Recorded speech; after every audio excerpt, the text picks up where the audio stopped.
So thank you everyone for joining us tonight. We're really excited to have our first panel on here, and it's going to be an awesome one all about inclusion and all about women in sport. So tonight we have three lovely ladies with us as our panelists. So we have Amanda Thompson, who is an Olympic weightlifting coach. We have Kim Sutherland, who is a snowboarding coach, and we have Tasia McKenna, who is a basketball coach and the technical director at Basketball Nova Scotia. So it'll be great. We'll get a bunch of perspectives from different sports, two individual sports and a team sport. And of the individual sports, we have one racing sport and then one more performance sport. So it'll be great to get all these different perspectives. So we do have 5 questions that we'll be asking the panelists. And these questions were pre-asked by coaches. So we will be asking those, and then we'll open it up if we have time for a Q&A. And feel free to use the chat box or to unmute your mic towards the end. But during the first 5 questions, we will ask you to keep yourself muted.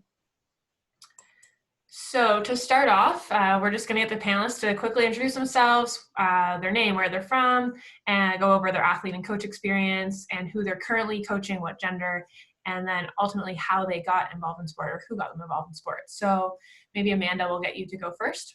Oh God, okay. Hi guys, my name's Amanda, and I own a gym in Truro. That's where I operate my Olympic weightlifting club from.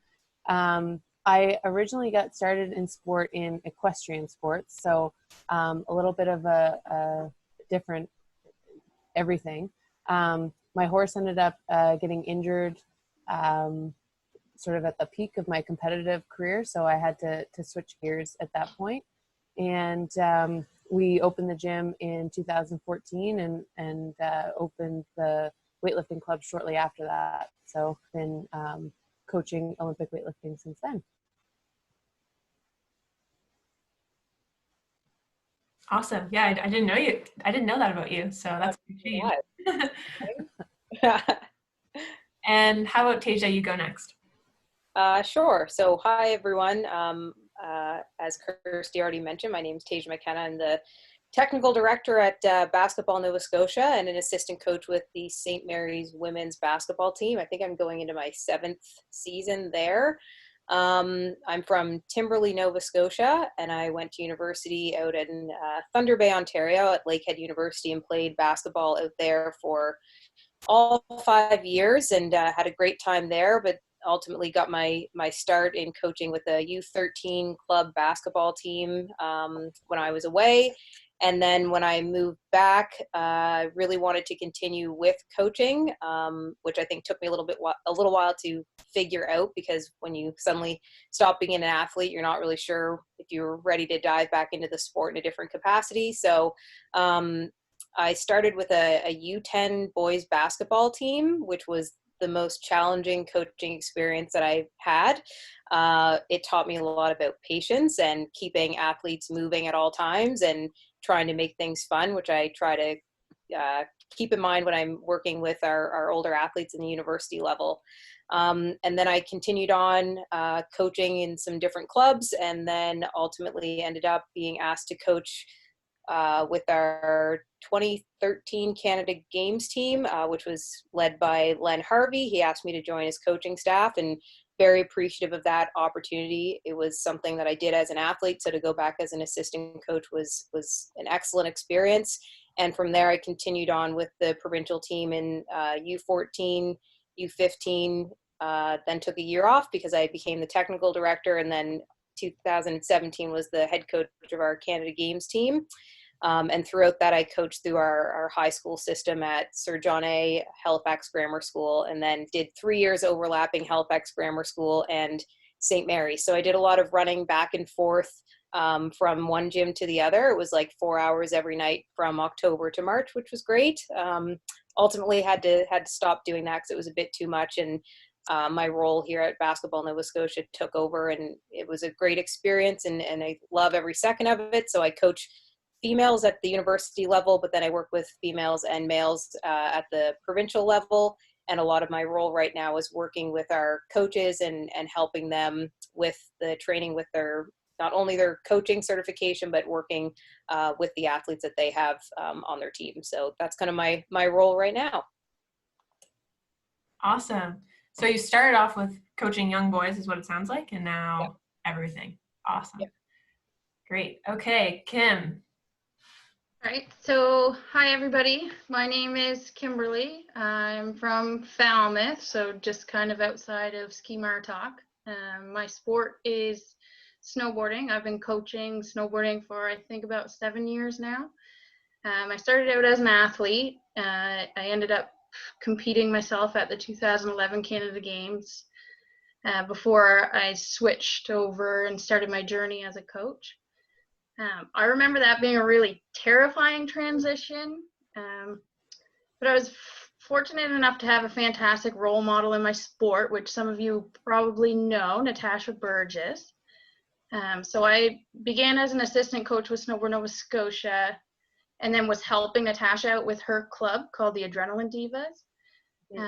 From there, I was able to gain my experience as a coach with more of the younger kids. And then I was coaching 4 different high school race teams that was both male and female.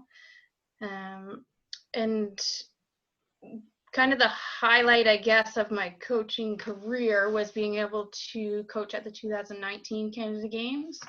So to be an athlete in 2011 and then kind of see the transition and work towards being a coach at the 2019 Canada Games, that was pretty cool. I found as my coaching skills grew, like as I got older and stuff, I was able to use my skills and I don't know, like keep building. And but then as I devoted my time to coaching, I was kind of being pulled away with my real life as a painter. So I had to say goodbye to some of the high school teams that I was coaching so that I could focus more on the provincial team and the Adrenaline Divas, because Natasha had stepped back so she could have her family, which, you know, women end up having to put some of their things on the side burner so that they can deal with their families and stuff. So I was happy to step in to help her. So now I'm currently coaching the boys and girls for King's Edgehill, and I still coach with the Adrenaline Divas all-girls ski and snowboard club, both the girls and the ladies. And I'm the head coach for the Nova Scotia speed development team, and I also coach women's flat track roller derby with the Avon River Rollers. So I stay pretty busy. Awesome. Yeah, and I forgot to mention that you also coach roller derby, which is so cool. And you participate in it too, right? Yeah, so Yeah. I coach and play. Yeah. Yeah, that's awesome. So yeah, like I said, we have such a diverse group here tonight and different sports and all coaching both genders, which is great. So we'll get lots of great perspective and learn a lot from you guys tonight, which is awesome. So going into our next question, and maybe we'll mix up the order every now and then for every question. So next question is, over the past 10 years or so, do you feel that it has been easier for the females as leaders in sport or more difficult, and why? So Tasia, I'm going to throw this one at you first. Sounds good. I would say that it probably changes year over year. When I'm thinking specifically of just our provincial team program, there was a time when I first started and a lot of the coaches in a head coaching role were females. And this year, I think all of our coaches are males. Again, obviously the main goal is finding the coach at that point in time for this team this year that is the most certified and the right fit for that team. So I always like to keep that in mind, that it's important that we aren't just taking women and forcing them into positions, even though they might not be ready for it, just to fill a certain quota. So I think that's always something that I like to throw out, because we do get some feedback on the gender of what the gender of the coach that's coaching our team. So, and it's not to say that we don't have qualified women. I think that it's challenging with finding the confidence to go out there and put your name in the hat. I think when you talk about certification, that there are challenges and barriers there. Kim already alluded to it when our our female coaches oftentimes are taking care of families, or they're pursuing other careers, and the time just isn't there. So I think that from my perspective, that I have to come at it with two different lenses, being the race that I am as well, that there have been different challenges from that standpoint as well. But I think that there's a lot of people right now that are working to make that change. I don't think that we're all just sitting back content with not having women coaching. I think such as a panel like this, different task force that I am honored to be a part of, are ways of moving that forward. So I think it would be realistic to say that there are times where, you know, over a few years, things are improving, and then we might go back a couple of steps. But I don't think we're going in a backwards direction. I just think we have to be persistent in what we're doing. And sometimes we might try something that doesn't work. Maybe it's offering a course on a weekend, and that's not something that works for our female coaches. It might have to be evening courses. So we have to learn from trying to do something to have more women involved with coaching, and understanding that, you know, it's not always going to work out the way that we hope that it would. So we have to go back, reassess, and then try to offer something or help in a way that maybe is different than the last time that we tried. So I think in like a roundabout answer, I think it's getting better, but at the same time, there are certainly roadblocks and there are setbacks, and there are times where we feel like we're going backwards, and, you know, we get frustrated, and then all of a sudden you see, what do we have, 30 people on the call, and I'm not sure I was expecting that number. And I know when we did our courtside seats for basketball, I was like, I hope we get, you know, 20, 25 people. And then all of a sudden we had 180 people register. And that for me was like, oh, okay, like this is something that people are passionate about. And it's up to all of us that are on the panel, and everyone that's on the call, and anyone that might watch on YouTube later. It's a collective job to move everything forward for our female coaches. Yeah, awesome. I really like that answer. And for those who don't know too, Tasia was heading that initiative where she got leaders in basketball, well, female leaders in basketball, from officials, coaches, managers, like general managers too, I think. Yeah, from all over, or who are working all over the country and the world, I think, as well, but who all originated from Eastern Canada. So it was a great lineup. And yeah, so hopefully some of you got to catch that. Let's go with Kim next. Wow, yeah, that was a really in-depth answer. So I totally agree with Tasia's point of view there. So I was going to say pretty much the similar thing. So personally, I feel like through the initiatives like Cause and Women Active and the Female Mentorship Program, it's becoming easier for women to gain access to the information and support that we can have to help guide us into these positions. But I do feel like in this day and age, it's challenging in new ways, where we're trying to juggle like maintaining the home and a full-time job, that we can still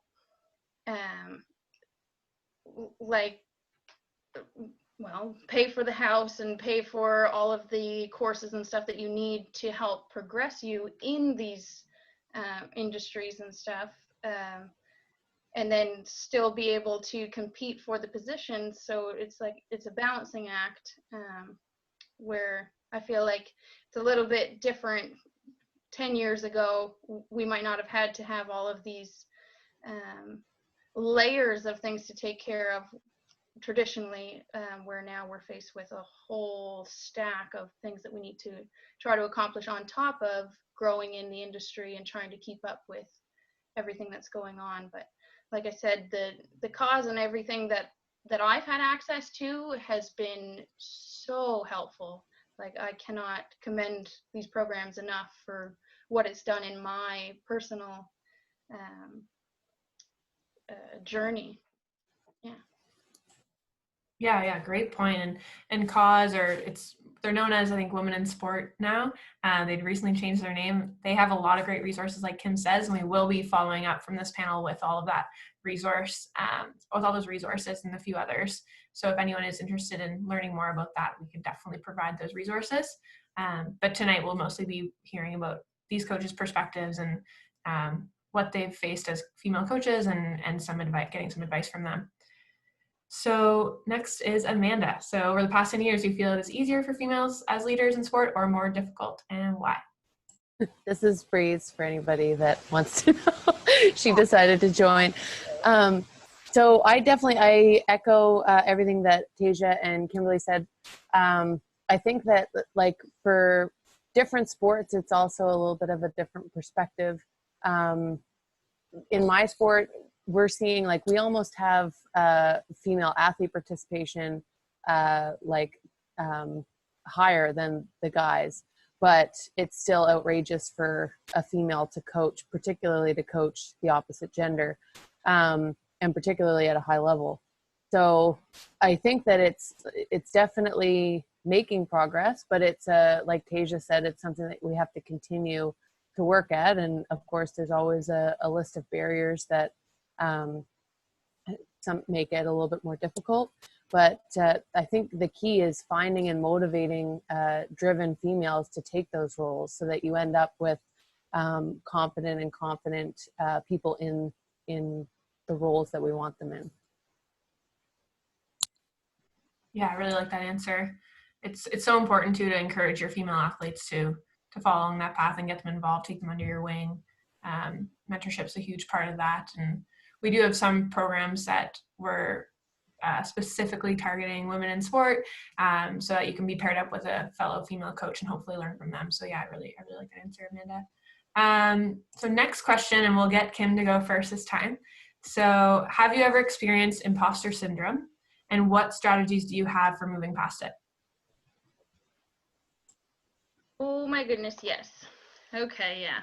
So I would say the first 5 years of coaching, I didn't feel like I knew all of the information possible in my sport. So I didn't feel like I was qualified enough to be in front of the athletes. So especially when you get to events where there's coaches that are way more experienced than you are, I was afraid of not knowing an answer or being wrong about a certain tactic for a particular feature. But what I've come to learn is that I'll never know everything about anything, and that's okay. Everybody's on the journey together, athletes and coaches, the journey of self-discovery. We're always learning, and if we're not learning, then what are we even doing there? So I've found it way more chill when I can acknowledge the fact that I don't actually know something, and it's okay to let somebody know that you don't know. And if you can just reach out to those scary, intimidating, experienced coaches that you think know everything that you don't, you might learn that they're in fact not as intimidating as you think they are, and they'd be super happy to help you out, or you might actually find out that you did know more than they did. So yeah, I most definitely felt the imposter syndrome. Yeah. Yeah, great. And yeah, great answer. And yeah, we're always learning, and it's okay to make mistakes and learn from those. And yeah, so I agree with that totally, Kimberly. Okay, let's have Amanda go next. Definitely. I think even at the beginning of this call, when I saw all these people come into this chat, I was like, ah. But I was fortunate enough when very early in my coaching role in Olympic weightlifting, I started working with a really gifted and an athlete that had a lot of potential. So I sort of had to play a bit of catch up. And I think that I'm a better coach because of that. It forced me to seek out those educational opportunities and really sort of build my resource bank a lot faster than maybe some coaches have the ability to if they're sort of learning as they go. Definitely really important for me to never stop educating yourself. Always, if you stop wanting to learn, then I think that's a sign that you need to take a step back. Yeah, great advice. I really like that. Tasia.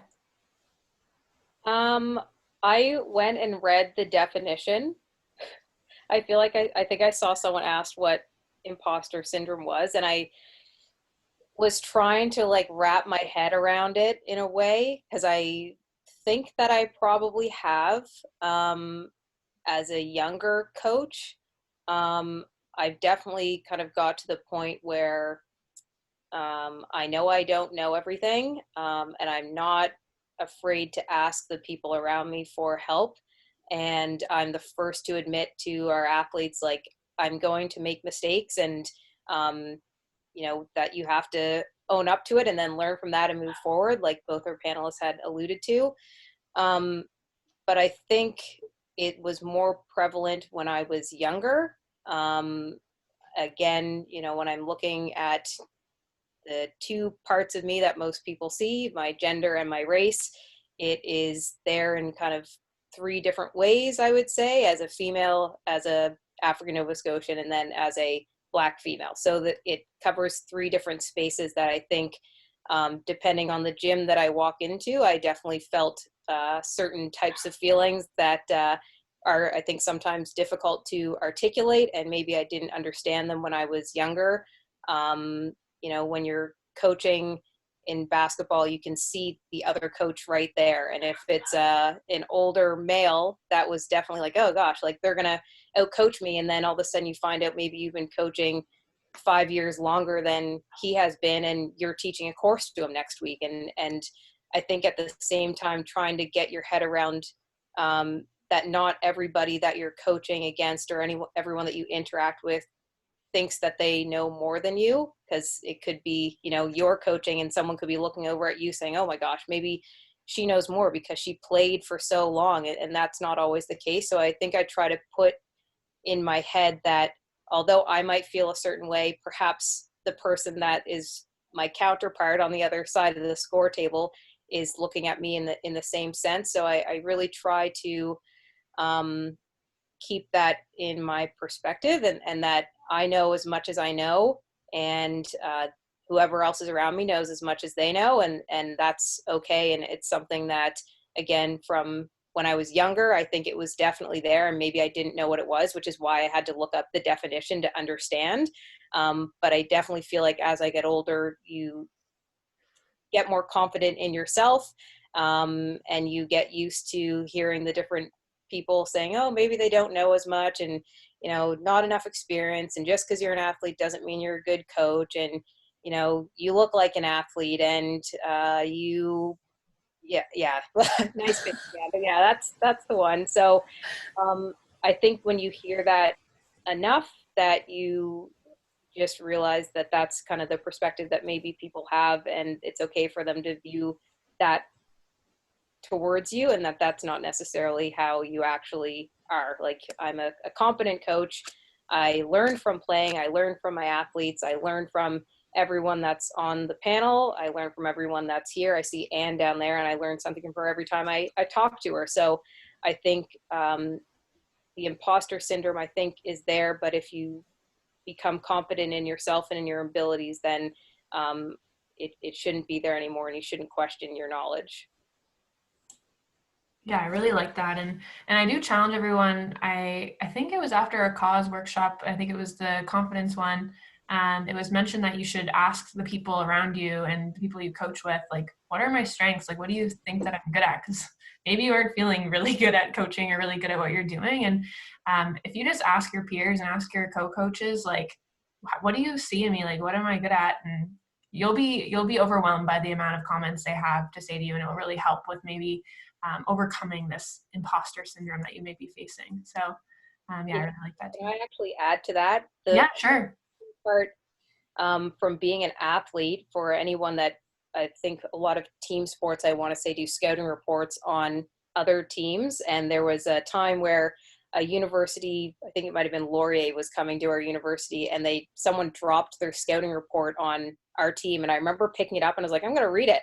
I want to see what everyone has to say about me. Like, what are they scared of? And then all of a sudden there was like the stuff that I also wasn't that good at. And I kind of read through it. I was like, yeah, you know what? I wasn't really good at doing left-handed layups, and like my on the ball defense was not that great. And you could read that in the scouting report. But then there was, like you just said, the parts where you read about what you're actually good at. And you're like, oh, I didn't realize that I was, a pretty good 3-point shooter and that I was really good at making plays for my team. So we don't do scouting reports on ourselves as coaches, but it would be interesting to actually reach out and ask people, because a lot of times we reach out and say, what can I do better?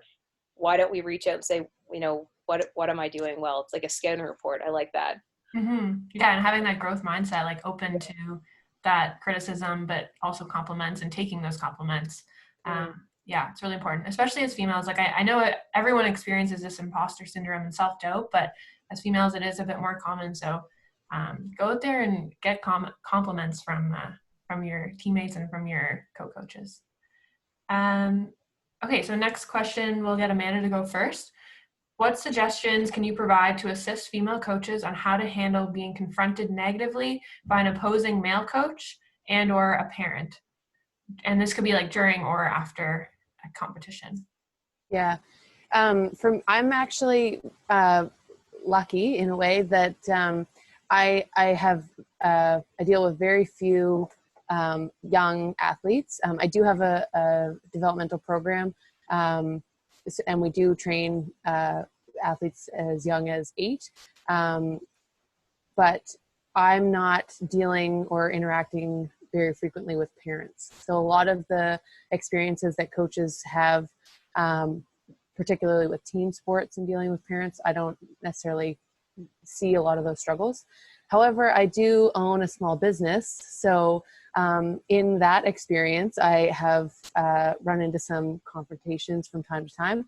And a couple skills that I always go to is, number one, is to really make sure that you're present and aware and counting or breathing or doing something within your power to prevent yourself from escalating. The other skill that I try to apply whenever possible is trying to give the situation a little bit of space. So if somebody's approaching you with a problem, particularly if you're in a game situation or a competition situation, this might not be the best time for us to talk about this, but I'd love to set an appointment. We can talk about it then. And just giving it that little bit of time usually allows everybody involved to de-escalate and start talking about it rationally. So yeah, those are my biggest 2 go-tos. Yeah, I love it. And I don't know if anyone else implements this, but like the 24-hour rule, just tell parents 24 hours and don't come back to me until you've cooled down a little bit and thought out your thoughts. Okay, let's do Tasia next.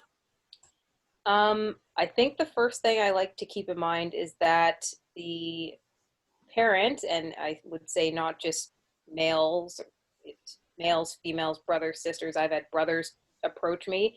I think the first thing, or maybe the thing that I always try to keep in the forefront of my mind, is that they're speaking to you because they care so much about the well-being of their son or daughter or niece or nephew or sister or brother. And I think that's the first piece, knowing that they're not coming to talk to me because they hate me. It's from a space of my son or daughter or whomever it is not happy and they're struggling and they've said something to me that is making them upset. And I think naturally as humans, we care about the people in our lives. So they're going to want to talk to you to try to help make that person feel better. So they're looking for information. And I try to always keep that in my mind. I don't have kids of my own, but I'm protective of the people in my life. And I know that if there was ever a time where I felt they were not maybe getting something that I thought that they deserved, there's an element of you where you feel passionate about that subject and you want to talk to whoever it is that could have upset them. So I think that's the first space that I come from.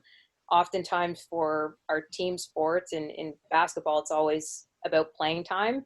So trying to have that discussion beforehand, before the season even starts. And as Amanda alluded to, if you're working with older athletes, trying really hard to get them to understand that they should come and approach you first and not send mom or dad over, or speak to them with mom and dad there. I have had those conversations before because, again, we're talking about our safe sport, where we're implementing our 2-for-1 rule across the country. So you want to make sure that if you are talking to an athlete, that you do have another adult there, if that is the route you're going to talk to the athlete directly. 100% the 24-hour rule, sometimes 48, sometimes just maybe a little bit longer. And I think having it face-to-face is important. And I know that there have been times where I have taken an assistant coach with me so that I also have someone there to hear what's being said. And maybe if I can't articulate something, or if the assistant coach is able to share something that they have a little bit more knowledge on, that they're there to support me as well. And I think that takes away from the thought of it's just the head coach that's making that decision, and it's just the head coach that is not playing my son or daughter. We're a coaching staff. So whenever you have a chance to have someone from your coaching staff there with you, I think that that's really important, because then it's showing a unified front. Because the last thing you want is you go and talk to the parent, and then they don't like your answer and they go to the assistant coach looking for something else. And that's not a space that you want to be in, and it's not a space you want your assistant coach to be in, because then all of a sudden they're calling you saying, this parent is calling me and I know you already spoke to them. So I think my biggest things would be waiting that time frame, always having someone there with you. And if you're going to talk to an athlete individually, having their parent there with them as well. And just always trying to keep in mind that whoever it is that's trying to talk to you, they're coming from it from a space of they care about that person a lot, and they're very passionate about how they feel. So know that it's not, I hate you, it's that I love this person so much and I don't want them to hurt anymore. Yeah, I really like that. And I don't know if anyone's recently took advantage of the free NCCP courses, but I just took Managing Conflict last week, and that was like the biggest thing I learned was to approach it with empathy before like going straight into the facts. So keeping that in mind, like you said, Tasia, is so important. And kind of a funny story I want to add in, but I have an all-female coaching staff I have for the past 2 years, and we've faced some conflict with dads approaching us about playing times and things like that, and we call ourselves the Penguins because we just stay in a little huddle and travel everywhere together. So if we face any aggressive conflict like we have in the past, that we're there to support each other. So I like that point as well. Kimberly, do you want to add that? I like your penguin huddle. That sounds lovely. We kind of do this similar thing in roller derby with the coaches. It's a very like collaborative coaching style. I really like the perspective Tasia has on that. And my answer was mostly just going to mirror Amanda's, but what I try to do is to show up as confident as I can and try to remain positive and in control of my words and actions. So basically the counting and all of that sort of goodness. And I try to have an open mind and understand why they're feeling that way, which is basically Tasia's point of view, that I hadn't actually looked at it in that way. So I love that. And I kindly acknowledge what they're upset about and try to deal with the issue as it happens, because most of the time it's just a silly misunderstanding that can be nipped in the butt like on the spot. But if it's something that you're not prepared for, or the setting is wrong, like game time, or you're in front of whomever shouldn't be in on the conversation or whatnot, it's okay to say like, we can certainly talk about this, but a better time would obviously make more sense. So that 24-hour rule, just to give yourself time to prepare and also for them to have time to cool down. But I found that doing this resorts in not crying in front of people. If you have like just somebody that's like super aggressive or whatever, like just to be calm, cool, and an open mind and actively listening. I think one of the other things that I've found in having those conversations is, which both have already mentioned, I'd say do it in a space where there are people there. because that instantly forces people not to reach a heightened state of anger. So I've had conversations at a Starbucks where it's like we're both drinking a coffee or a hot chocolate, and I know there's people coming and going. So I put myself and my staff in a place where we're just trying to have a conversation with you like two functioning adults or four functioning adults when we're there, versus like you said, if you're at your field of play and someone approaches you right after a game, standing in an empty gym after a practice or a hallway far away from people, it's just putting you in a place that is just generally uncomfortable. And I think that goes for all coaches, not just female coaches. And then always have facts. People like facts, yeah. Or stats or whatever it is. Yeah, awesome. All great points, guys. Thank you. So we have one more question and then we'll open it up to the participants. So if you do have a question that you're just dying to get out, you can just private message me or put it in the group chat. I've already received a couple and there's some good ones there, so we'll definitely ask those. But the last question we have, it's clear and there's lots of research that females are dropping out of sport at a young age, and it's really concerning, especially compared to males. And I think it kind of, I haven't read much research about the dropout rate of female coaches, but I'm sure we definitely don't have as many female coaches as males. So why do you guys stay involved in sport? Like, what's your driver? Why are you still coaching? Why are you still participating for some of you? And let's go, Kim, you can go first. Well, just being active all my life, like I love to still kind of have my foot in the door to the sport, and just watch the progression where snowboarding is a relatively new sport. But from the coach's perspective, the progress of watching the athletes discover who they are and watch them grow, not only as an athlete, but as a human, like into this kind, respectful young adult, like that to me is what kind of has been keeping me for the last few years, when everything else seems so hectic and it seems like it's so easy just to walk away. And then just the ability to inspire the younger generation to do great things and that they are capable of great things, like that, along with being able to participate in the sport itself and actually do it. I think that's a main driver for me.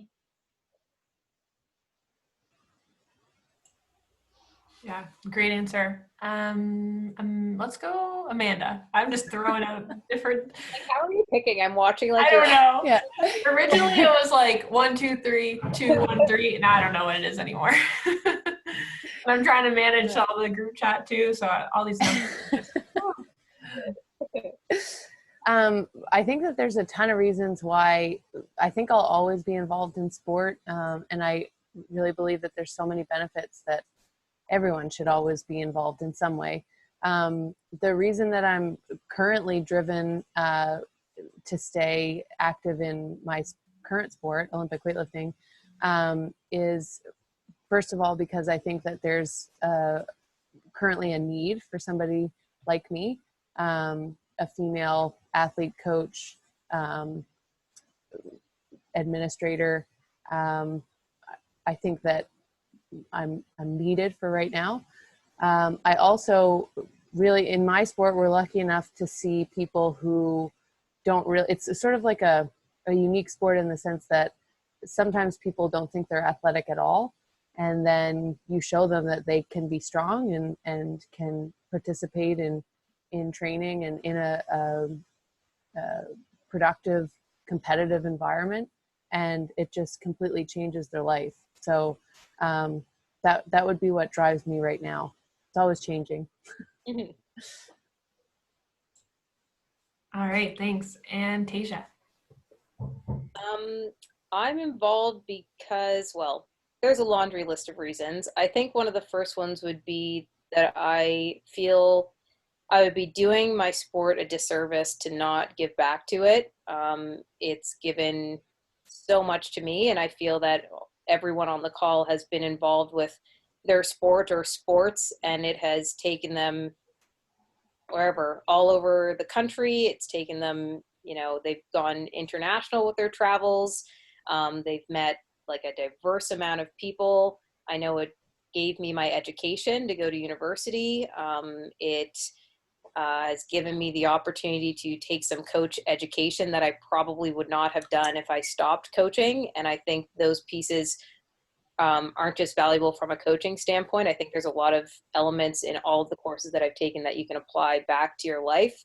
But if I were to not be involved, I think that a younger, smaller Tasia, who wore baseball hats all the time and was frequently called my father's second son because I wore my brother's clothes all the time, I think she would be really sad. I think she'd be like, why did you, start playing basketball when you could barely walk, and now all of a sudden, now that you're done playing, you're not going to give back to the next second son that could be floating around there? I think you just have to find a way, and it doesn't necessarily mean it always has to be in coaching. It could be in officiating. It could be just keeping time on a Sunday morning. It could be being a manager of a team. I think there's a lot of different ways that we can all give back to our sport, and it doesn't always have to be, every evening you're out and about coaching. So that would be the first reason. And I think, again, for me, there's not a lot of people that look like me in our neck of the woods that are coaching. So I feel very passionately towards that. My mom and her coaching staff, she was the assistant coach, but they were the coaches at the Community Y when I first started playing. And I think those were, for me, maybe the first and possibly only Black females that coached me in basketball, I think, off the top of my head. So for me, there's just wanting to show other young females who happen to look like me that they can pursue their sport, and it doesn't just have to be in basketball. They can keep going beyond that and find a career and have fun. Yeah, I love that. Yeah. Thanks, guys. That was awesome. Great answers. And we have received quite a few questions from people privately. And if you guys have any other questions, please write them in the chat box. I will say though, I have received a lot of questions more about statistics and pay grades and some stuff that's really more research questions. And we do have materials that we can provide you to answer those questions, but for tonight we're just going to stick to what these ladies have experienced and some advice that they can give. If you guys want to touch on any of that, feel free in some of these answers, or some of these questions. But one of the questions that we received, so this person's a young female coach, so they're trying to get their foot through the door at a higher level of coaching. So what do you think would be a characteristic that is essential to achieving success as a female coach? Persistence. Love it. Yeah. Keep banging down their doors. Make a door. Yeah, make a door. I like that too. Yeah, feel free to chime in. I'm not going to do an order for this one. Characteristic that you have to have. I feel like trying to, the other suggestion that, not really a trait, but I think you definitely, especially when you're trying to sort of break through that initial barrier, you have to be willing to volunteer, just come watch practices, just go, take them for coffee and pick their brain. You have to be willing to sort of work around those types of things. Yeah, put yourself out there and don't be afraid to ask questions and well, if you don't know who I can speak to, do you know somebody else who does? Or can you put me in contact with somebody who can kind of get my foot through the door? That sort of thing. Don't be afraid to ask around. Yeah. And I think take opportunities when they are presented to you. I think a lot of times, I wasn't gonna come back from university and coach a U10 boys basketball team like that. I'd never coached boys basketball, let alone 10-year-olds. But that was the team that needed a coach. And I took the opportunity, and again, like I said, I learned a lot from that, but I think it's always important for me to reflect on that was like the very first coaching position that I took when I first moved back from university.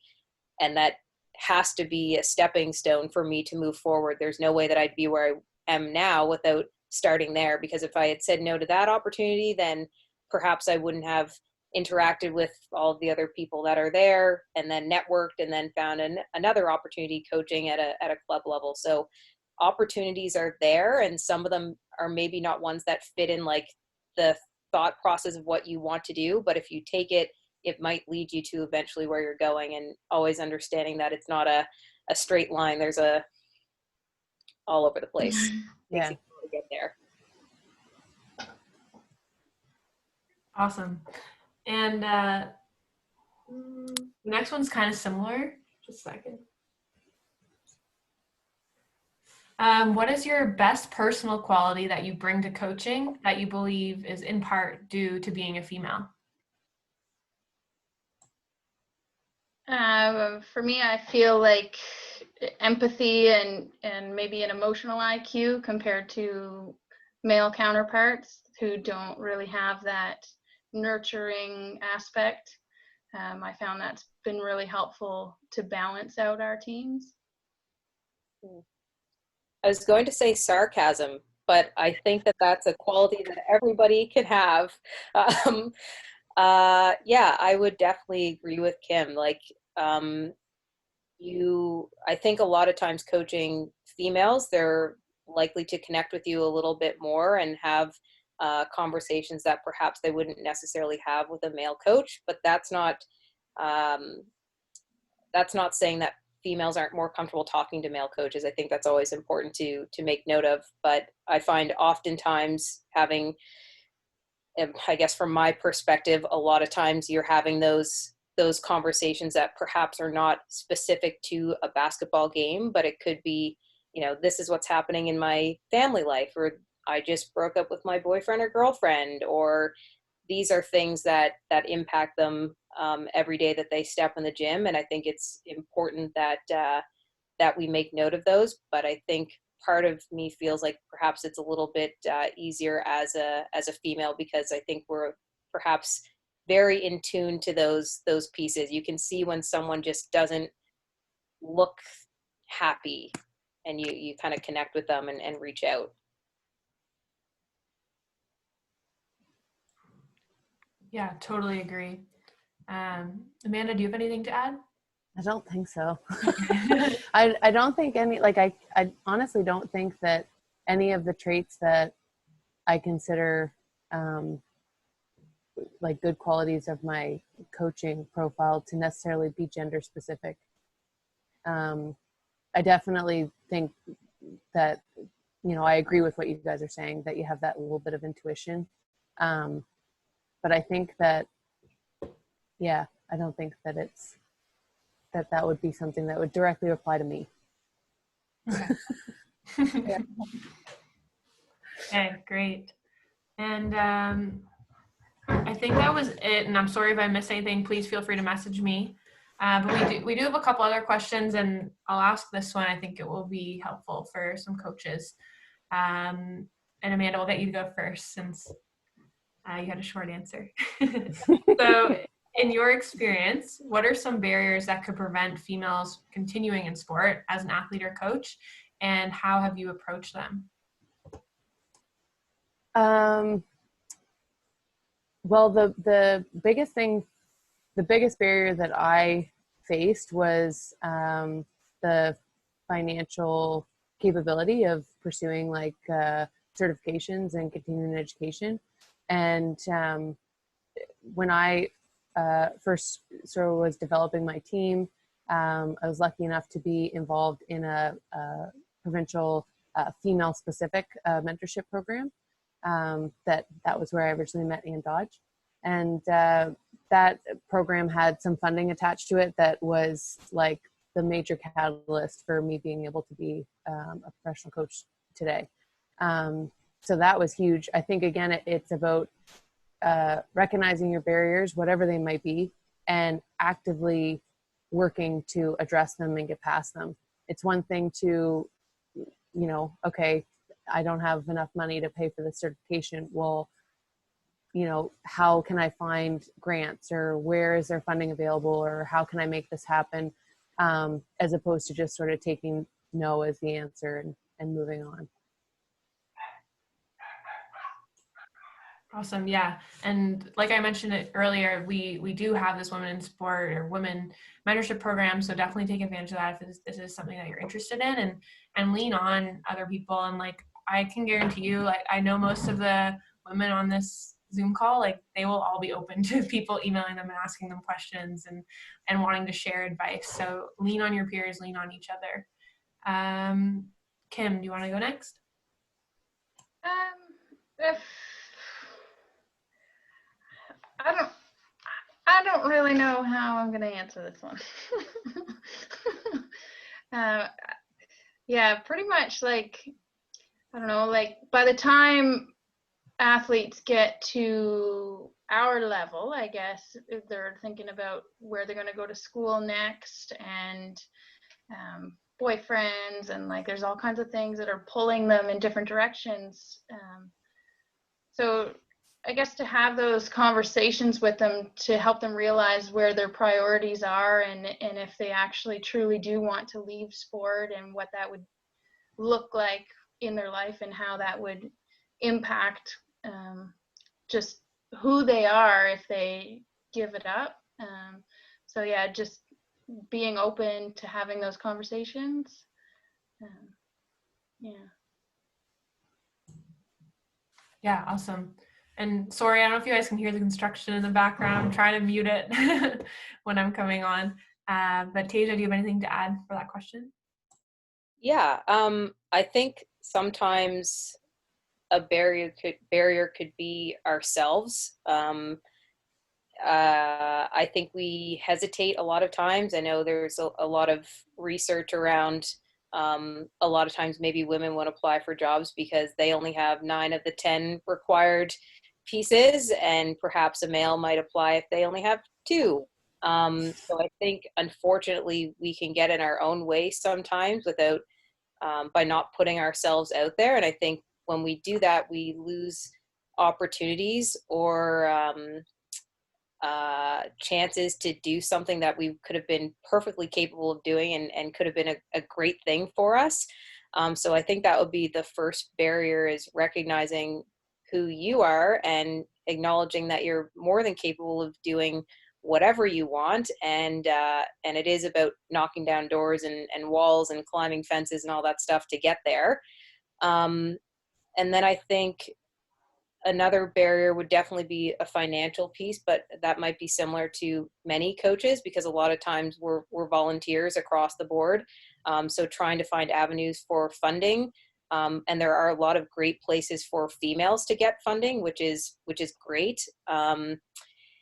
And I think just keeping in mind that sometimes females don't want to play sports anymore because maybe they just don't want to play sports anymore. And there are times where I think we really push to be like, you can't stop playing basketball. Like, you've always played basketball. You've been playing basketball with your brother and your sister since you were really young. Like, I cannot believe that you would give up the sport. And it's like, well, I really like basketball, but I also really like, I don't know, skateboarding, or I really, really like writing poetry. I'm really into acting. And that's the other part of me that I think maybe you're missing because you haven't gotten to know me. So I think when we're talking about a barrier and why females might not continue with sport, I think there are a lot of barriers there, and that they stop frequently, maybe not on their own accord, but there are also times where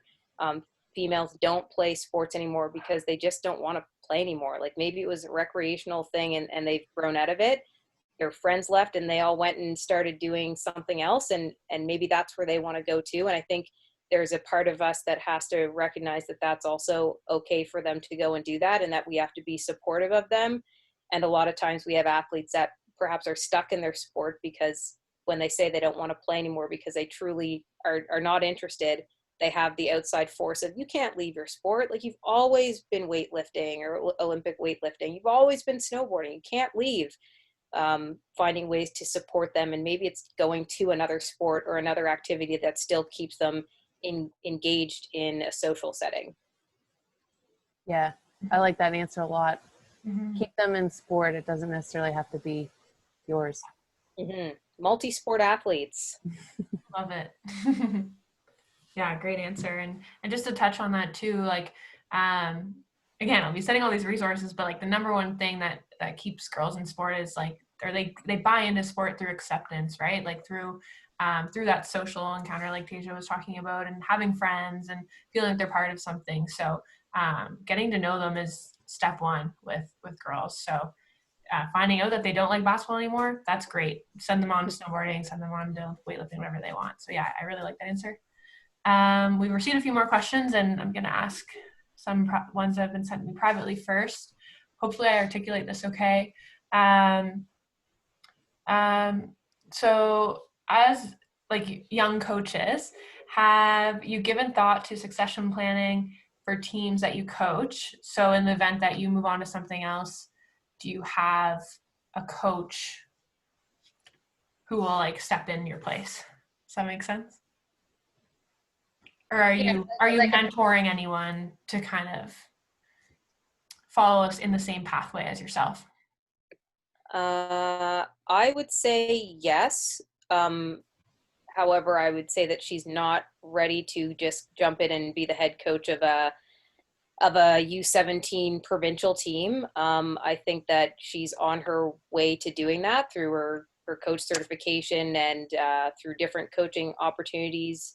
She's on our task force that she's there every Wednesday and Friday morning or Friday afternoon chatting with us. And one of the biggest reasons was because eventually someone's going to stop coaching. And if we're not bringing people up behind us to take over, then we're going to lose momentum in our sport. It doesn't necessarily mean that she or whoever we're mentoring are going to just fill in right away if and when we leave. But I think hopefully setting ourselves up for success is important, and hopefully they do go into coaching, and maybe it's not with the program that you're involved with. It could be a completely different program at a completely different level, but ultimately we did kind of our job to see them on to coaching in that role. Yeah, I think it's really important to like have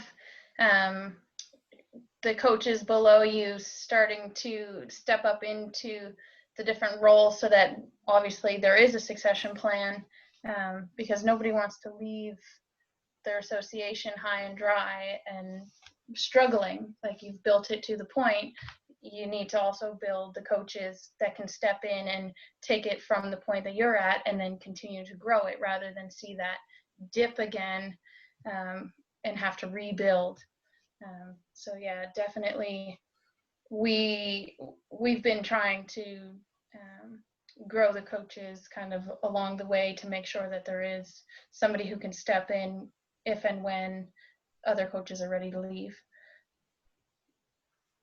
I think that's also like it's a good check for a coach to, like, if you're not developing people under you, then you're really not challenging yourself to lay out your philosophies or really like show your work.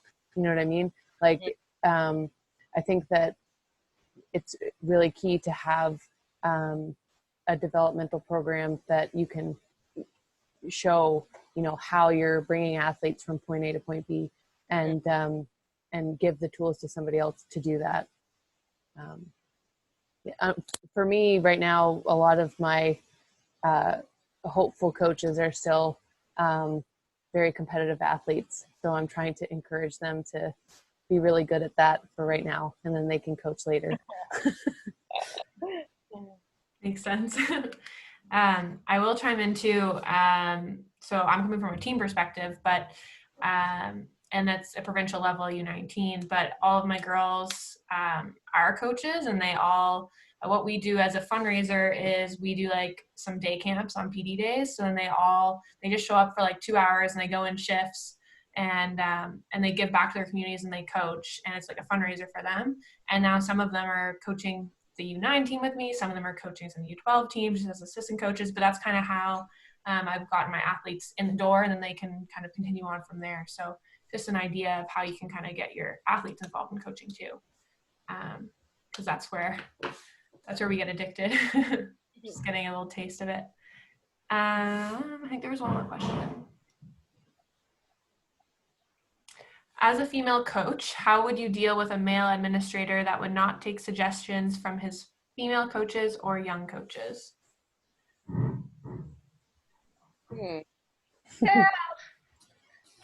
Just get more people involved instead of just speaking to that one coach. Like, make sure that there's other people, whether it be members of the board or parents or other supporters, who also see your vision and are willing to support you, and just kind of spread the stoke, and in hopes that they can help change the other coach's mind, or like help him see why this is a good idea or whatever. But yeah, just digging, rallying for support, I think, is how I've personally worked around it. I think I'm just reading the question here. Sorry. I was going to say, I think the first thing for me would be making sure that if they weren't taking my suggestion, that it's coming from a place of knowledge, not a place of, well, you're a female, so therefore you don't have the right answer. I think right away, I'm sure I would probably get defensive and be like, are you saying this because I'm a female? And then reflecting on it and being like, okay, maybe they're not taking my suggestion because we don't have the funds to cover what event I thought we should run. So it could be that. If you realize perhaps there's a pattern, because sometimes you can start seeing the same person maybe presenting a negative response to what you might have to say, that's when I agree with Kim. You have to have other people there with you and share your insight with them. And there has to be buy-in there before you go back and talk to that administrator. And again, it's you're going there with facts on, this is why I think we should do this. It's going to generate this revenue. It's going to bring in this amount of coaches. It's going to be a great opportunity to go play in this tournament because we're playing against elite athletes, whatever it may be. I think having facts to present to them is really important versus going in there and saying, like, I feel this would be great. You need to go in and say, this is why it would be great. And I think having those people there with you just gives you a little bit more leverage. And ultimately, once you present your facts, they're going to have to present facts back to you as to why they counter that.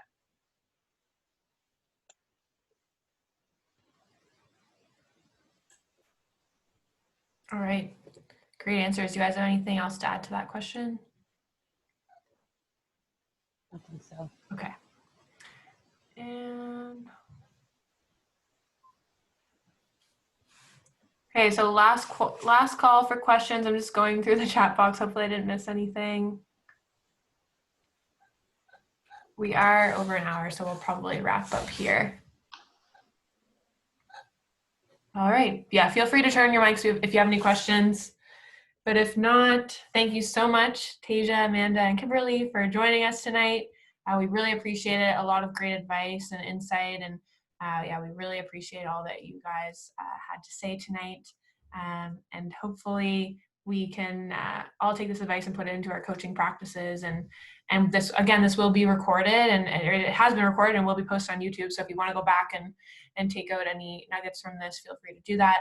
And we will be following up this presentation with an email that will include all the resources mentioned about cause and women in sport and some other women in sport training that is online that you can take during this time of isolation. So thank you again to the ladies for joining us on our panel, and thank you everyone for attending tonight. We hope to see you tomorrow afternoon when we discuss safe sport with our safe sport lead, Alana. Awesome. Thanks. Thank you guys very much. If anyone has any questions, I'm always open to chat further as well.